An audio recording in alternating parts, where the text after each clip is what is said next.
उसने मतलब मान लीजिए किसी को प्रॉपर्टी बेची कभी भी, वो पुरानी है 2 साल 4 साल कभी भी बेची हो और इंडिविजुअल को बेची है, तो उसके वैल्यूएशन मान लीजिए कभी आता है, तो क्या उसकी कंपनी जो सेलर थी उसका भी कुछ उसमें हमें देखना पड़ेगा क्या कि वो उसका एग्जिस्ट कर रही है नहीं कर रही है, या इंसॉल्वेंसी में है या कुछ है? Not in my opinion sir, ऐसा कुछ होना नहीं चाहिए। मान लीजिए 2 साल 4 साल पहले किसी ने बेची है तो, और आज वो वैल्यूएशन करा रहा है उस प्रॉपर्टी का। सर जब भी आप टाइटल डीड देखते हैं तो आप चेन तो देखते ही है ना कि हाँ इस पूरी की पूरी चेन में सारे डॉक्यूमेंट कंप्लीट हैं या नहीं है, ओरिजिनल पेपर्स हैं या नहीं है। ये सब ओरिजिनल हो सकता है आप ना देखें, ओरिजिनल में आप बोल देंगे कि हाँ मैंने ओरिजिनल नहीं देखे, बट आप फोटोकॉपीज तो सारी चेन की देखते ही है ना कि टाइटल जो है इसके पास पहुंचा कैसे। सर टाइटल तो जैसे ये होगा, सेलर सेलर मान लीजिए कंपनी थी और बायर इस समय मान लीजिए ABCD कोई है और वो 4-5 साल बाद वैल्यूएशन कराता है B, तो क्या A का स्टेटस देखना जरूरी है? मतलब ए का स्टेटस नहीं देखना, बट जो ट्रांजैक्शन है उसको देखना है ताकि वो ट्रांजैक्शन ऑथेंटिक हो। अगर आप टाइटल डीड्स के ऊपर एक बेसिक स्क्रूटनी करेंगे तो इतना तो करेंगे ही ना। नहीं, हाँ टाइटल तो रजिस्ट्री बेस पे रहेगी। That's it. मान लीजिए उस समय कंपनी एग्जिस्ट कर रही है नहीं कर रही, मान लीजिए प्रेजेंट वैल्यूएशन कर रहे हैं और वो कंपनी इस समय एग्जिस्ट कर सर रही वो है। कंपनी एग्जिस्ट कर रही है नहीं कर रही वो वहाँ इंपॉर्टेंट होता है जहाँ पे मेरी बुक्स कह रही है कि मुझे किसी से पैसे लेने हैं। अब उससे पैसे लेने हैं तो अगर कंपनी के GST रिटर्न ही नहीं फाइल्ड है, कंपनी का GST कैंसिल्ड है, कंपनी की ROC के ऊपर दिख रहा है कि कंपनी जो है स्ट्राइक ऑफ हो चुकी है, तो वो सब देखते हैं हम नॉर्मली उसके थ्रू।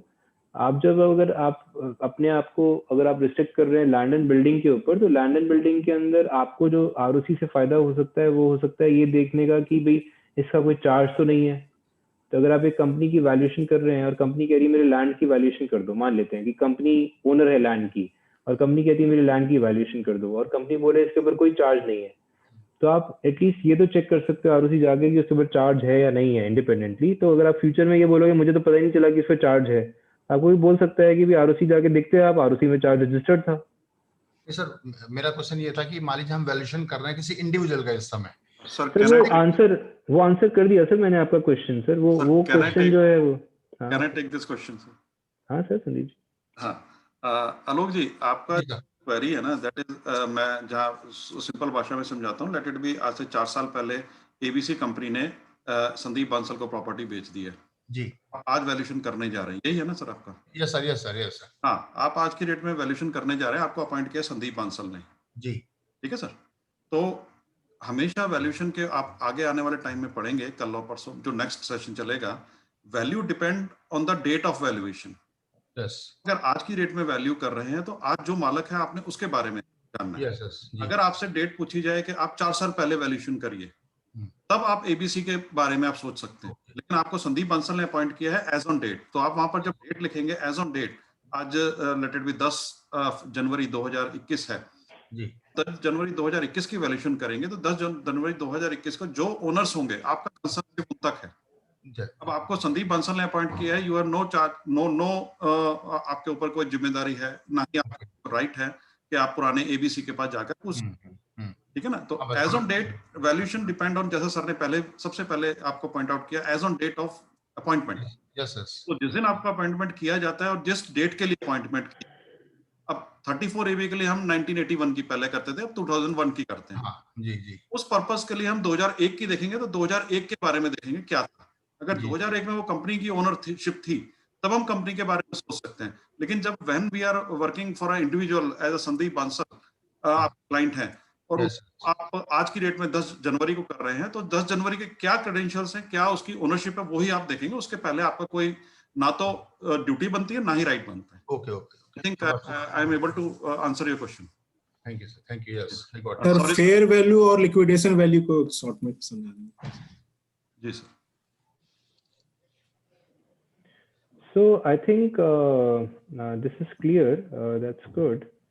So अब next question क्या आता है कि any other question on this IBC? Sir fair value और लिक्विडेशन वैल्यू को sir fair value sir market value जैसी होती है, जिसमें आपको ये इमेजिन करना होता है कि इस एसेट के ऊपर कोई स्ट्रेस नहीं है, ये एसेट बिल्कुल ऐसे बेचा जाएगा जैसे किसी मार्केट में कोई भी एसेट बिकता है।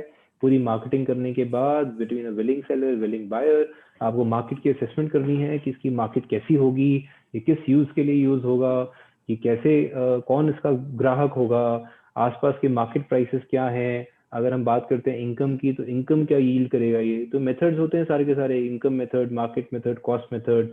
आप उन मेथड्स को यूज करके वैल्यू करते हैं कि भाई इस मार्केट इस एसेट को कौन किस प्राइस पे खरीदेगा और क्यों खरीदेगा उस प्राइस पे। तो वो जो आप मार्केट वैल्यू ढूंढते हैं वही फेयर वैल्यू है, बट डिफरेंस ये है कि आप वो मार्केट वैल्यू निकालोगे CIRP डेट को, आप पीछे जाओगे, गो बैक इन टाइम। जैसे आपकी अपॉइंटमेंट मान लेते हैं 47th डे पे हुई, तो 47th डे में ऑलरेडी 47 डे निकल चुके हैं CIRP शुरू हुए हुए। तो जब CIRP शुरू हुए हुए 47 डेज निकल चुके हैं, तो आपको तो यही करना पड़ेगा कि आपको you will go back in time and say that okay, आज से 3 महीने पहले ये एसेट इतने का था, आज से 4 महीने पहले ये एसेट इतने का था जब भी CIRP शुरू हुआ था। और दूसरा, आप एसेट्स को वैल्यू करोगे, लायबिलिटीज को छोड़ दोगे। आपको लायबिलिटीज को नेट ऑफ नहीं करना। लिक्विडेशन के अंदर आपको डिटरमिन करना है कि भाई एसेट कैसे बिकेगा। ये एसेट जो है वो कुछ हद तक आपको रेजोल्यूशन प्रोफेशनल बताएगा, कुछ हद तक आप खुद अंडरस्टैंड करोगे कि एसेट एज अ कंपनी बिकेगा, कंपनी पूरी पूरी बिक जाएगी, कंपनी का बिजनेस बिकेगा, कंपनी का लैंड अलग से बिकेगा, कंपनी का एक लैंड नहीं तो मतलब एक फ्लोर अलग से बिकेगा। वो सब आपको सोचना है, उसके हिसाब से आपको लिक्विडेशन वैल्यू देनी है। तो जब IBCIRP में आप वैल्यूएशन करोगे तो आपको फेयर वैल्यू भी देनी है, लिक्विडेशन वैल्यू भी देनी है। अगर आप लिक्विडेशन में वैल्यूएशन करोगे तो आपको लिक्विडेशन वैल्यू देनी है। अगर आपको वॉलंटरी लिक्विडेशन में वैल्यूएशन करनी है तो भी आपको रियलाइजेबल वैल्यू देनी है। तो इस तरीके से आपको वैल्यूज देनी है। फेयर वैल्यू, लिक्विडेशन वैल्यू में ये कंसेप्ट है। यहाँ पे लिक्विडेशन वैल्यू का IBC के अंदर मतलब ये नहीं होता कि आपको पीसमील बेसिस पे एसेट्स बेचने हैं, जरूरी नहीं है। पीसमील बेसिस पे भी एसेट्स बिक सकते हैं, बट ऐसा भी हो सकता है कि एसेट्स इकट्ठे बिके या company as a whole going concern में बिक जाए।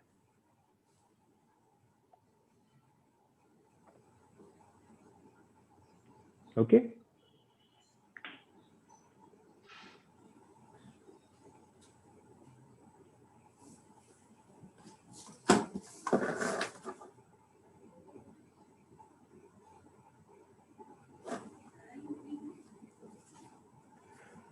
सो एक छोटा सा ब्रेक ले लें सर दी। Yes sir, very much necessary. तो उसके बाद हमारे पास जो टॉपिक्स बचे हैं वो बचे हैं, हमें कंपनीज एक्ट को देखना है, कंपनीज रूल्स देखने हैं, सरफेसी देखना है और बैंकिंग रेगुलेशन एक्ट देखना है। सो आई थिंक इसको एक बार एक ब्रेक लेके फिर शुरू करते हैं। किस टाइम पर रिज्यूम करें? सर आप बताइए 15 से 30 मिनट के बीच में जितना भी आपको। ठीक है, then I think let's meet at 5:05।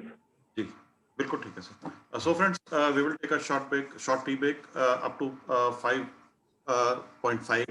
5:05 पे हम लोग दोबारा मिलेंगे। Till then you can switch off your screen.